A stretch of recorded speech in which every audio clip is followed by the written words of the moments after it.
Welcome to Grammar Bites. In this video we will look at the first conditional in more detail. Remember, the first conditional is used for possible situations in the future, and we have two parts to these sentences. We have the possible future condition, our if clause. This is also known as our action or situation clause. And then we have the future result. Like all conditionals, the result can come at the start of the sentence without changing the meaning. But remember, when the condition is first, we must use a comma, one of these guys, between the two clauses. Here's a basic example as a reminder. If the prices are a lot cheaper, I'll buy a new phone. As we saw, we can change the order of the clauses and put the result first. I'll buy a new phone if the prices are a lot cheaper. Notice in the first sentence we have a comma because the condition is first. But why do we change the order? Well, in English, we usually put the most important information at the start of the sentence. So, in the first sentence, the speaker wants to focus on the condition. If the prices are a lot cheaper. But in the second sentence, the speaker wants to focus on the result. I'll do it if.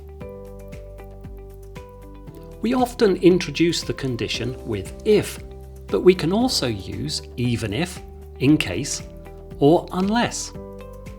But note, these change the meaning of the sentence. We'll look at these in more detail later. But after if, even if, etc., we always use the present simple tense or can plus the infinitive, verb 1. In the result clause, however, we can use some different words. We can use will or be going to, with verb 1, if we are certain of the result. We can use may or might, if the result is only a possibility, not a certainty. Or we can use should, to show that we think the result is a good idea. Here's our basic example again. Let's look at the structure. We introduce the condition with if, which is followed by the present tense. The result clause uses will, because the speaker is certain about this result. If the prices are a lot cheaper, I might buy a new phone. Changing the result to use might shows that the speaker is not certain. I might buy a new one, I might not. Now let's change the sentence slightly and give some advice. If the prices are a lot cheaper, you should buy a new phone.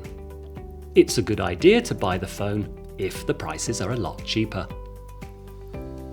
As we saw, although we often introduce the condition with if, we can use some alternatives. Let's look at what each one means, starting with if.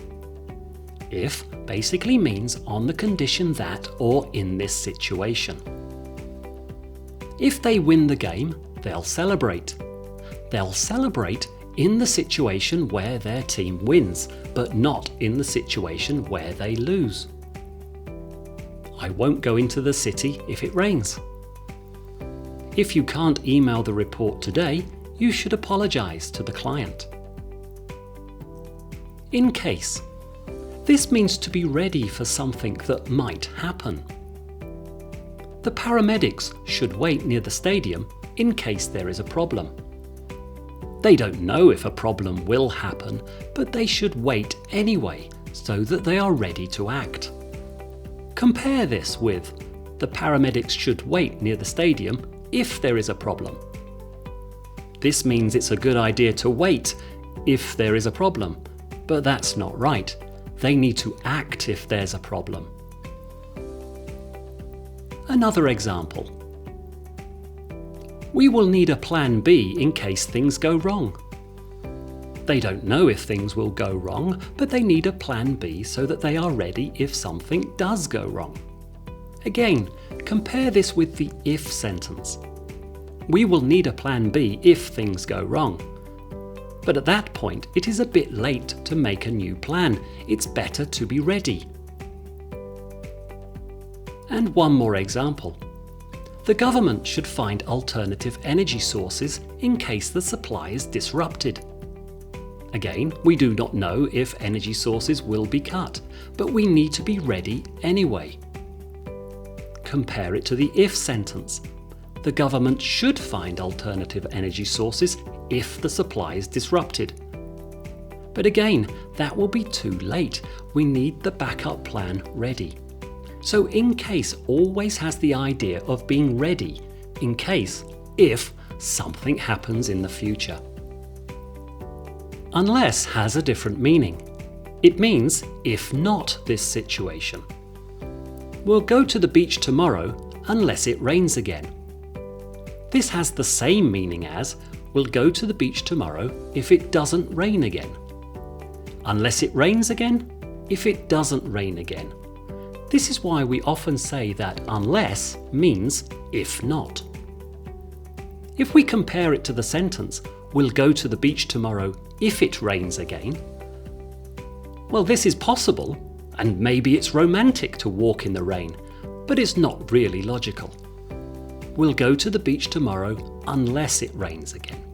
A nice, dry, sunny day. Another example.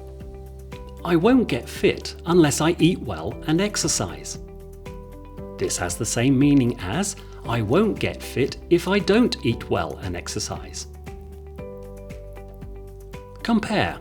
I won't get fit if I eat well and exercise. This is not logical. Of course, if you eat well and exercise, you will get fit. One more example. Unless we find more renewable energy, pollution will get worse. This means the same as if we don't find more renewable energy, pollution will get worse. Even if. This means that something will still be true if another thing happens, but this other thing is probably unlikely. Even if we drive less, pollution will still be a problem. People driving less is unlikely, and in that unlikely situation of people driving less, pollution will still be a problem. She won't forgive him even if he apologizes. The apology is unlikely, but in that unlikely situation, she still won't forgive him. Obviously, he did something very bad. Even if I play every day, I will never be an expert at chess. Again, this is an unlikely situation. I don't like chess very much, so playing every day is unlikely. But in the unlikely situation of playing every day, becoming an expert is impossible for me. Now it's over to you. As always, there's a link below the video for extra practice. Have a great day.